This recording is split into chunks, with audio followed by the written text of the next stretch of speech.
All right, Congresswoman Alexandria Ocasio-Cortez says her Green New Deal will save the planet. In exchange, we just give up cars and airplanes and rebuild every structure in the United States. We'll also, by the way, need to invent brand new forms of energy that science hasn't conceived of yet.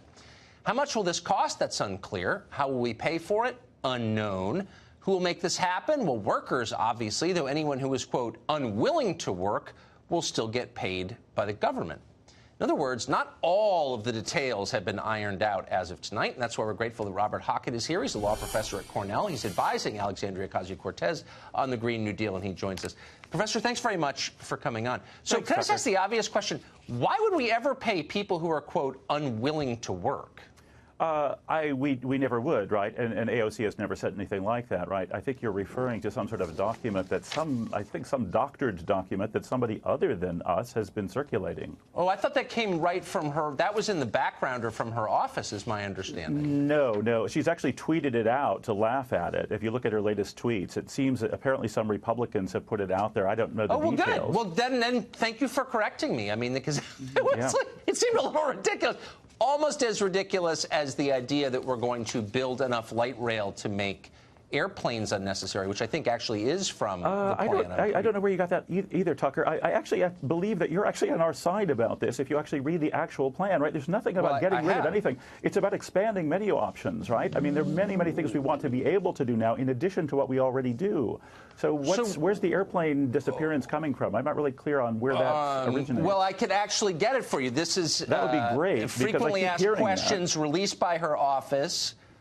And I'm quoting from it. Maybe this is fraudulent, in which case I hope you'll correct me. But it says that the Green New Deal would, and I'm quoting, totally overhaul transportation, and that would mean, quote, building out high-speed rail at a scale where air travel would stop becoming necessary. Hawaii Senator Mazie Hirono responded to that by saying that would be hard for Hawaii. So I don't think that's made up. The senator from Hawaii but I mean, it apparently is being misunderstood, right? We're really talking about expanding optionality here. We're not talking about getting rid of anything, right? We're talking about basically making it cost-effective to move into more modern forms of technology, more modern forms of production, which would then enable people actually cost-effectively to transition to that stuff. We're talking about requiring anything or prohibiting anything. That's sort of 1980s style environmentalism. Okay, but hold on. I don't want you to back away from what she herself has said. And all of this with the caveat that, you know, a lot of this won't happen, maybe none of it, but these are the ideas that she's articulating. She did so on NBC last week. I promise you, Tucker, I won't back away from anything she said. Indeed, we're pushing forward, right? Then she said, well, yeah, at high speed. Very high speed. That we're going to supplant all fossil fuels in 12 years. Yes. So, yes. Okay, so that would mean... That doesn't mean stop. That doesn't mean prohibiting them. It means rendering them obsolete by doing something better. And we can do it. This is America. Then good. Then I'm glad. Anything. And it's nice to have a smart person on the show to explain this. What about air travel, which is critical to our economy? This is a continental country. It stays the same. Okay, right? but no, because that requires fossil fuel. We're talking about carbon neutrality. Remember, we're talking about net zero emissions. That doesn't mean that there's never any burning of anything, right? I mean, until we come up with solar panel flying airplanes, of course, we're not going to... I'm sorry to interrupt you. I just want to correct. I just had, because this seemed like we were making news on this show, the unwilling to work thing was in her backgrounder. That has been absolutely confirmed. You're saying no. Definitely not. Definitely not. Okay, so NBC and lots of other news outlets are saying that that was in the background, and you're saying it's fraudulent. That's erroneous, right? Now, there might be new details now that you know about that I don't, because I've been doing media all day. But the story all day... Yeah, I think that was actually in the document. I read it as it came out. Well, it's the wrong document, Tucker. It's definitely the wrong document. That's not us. No, we certainly don't believe in anything like that, right? So what you're saying is we're not getting rid of fossil fuels, actually, even though you just said we were. Because no, we're rendering them obsolete for most purposes they're used for now, right? But air travel is a huge source, source. Hence the word most before, right?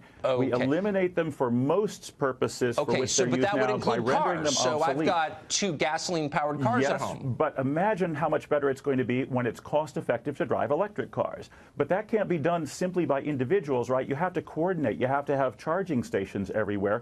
And, of course, individuals can't do that, right? So in that sense, the government is acting like a kind of orchestra conductor here. We're trying to coordinate some of that stuff that can only be centrally coordinated and then enable everybody to act individually within that framework, right? Yeah, that doesn't, I don't fully understand what you're saying, but let me just, I mean, on the low end, this would be the most expensive thing that the United States has ever undertaken, including rural electrification, the Second World War.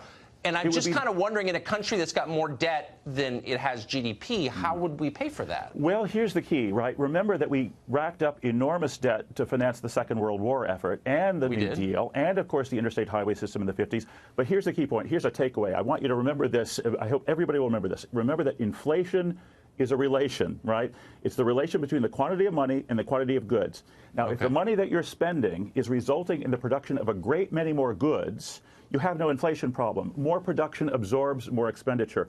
The problem with the $7 trillion that was spent during the Bush years and, of course, the last tax cut was that it wasn't actually productive. But note that even that didn't bring about inflation. Okay, right? But we're still not getting close to it. And by the way, I'm just getting all this in my ear, and we're actually going to follow up on this next week. Okay. That unwilling to work line, which you're obviously embarrassed about, and you should be, of course. No, I'm not embarrassed. It's just not us. The document. It's not embarrassing. No, Tucker. No, Tucker. No. We're not embarrassed by what's not ours. No, Tucker. We're not embarrassed by what's not ours. Okay. We want to clarify that it's not ours.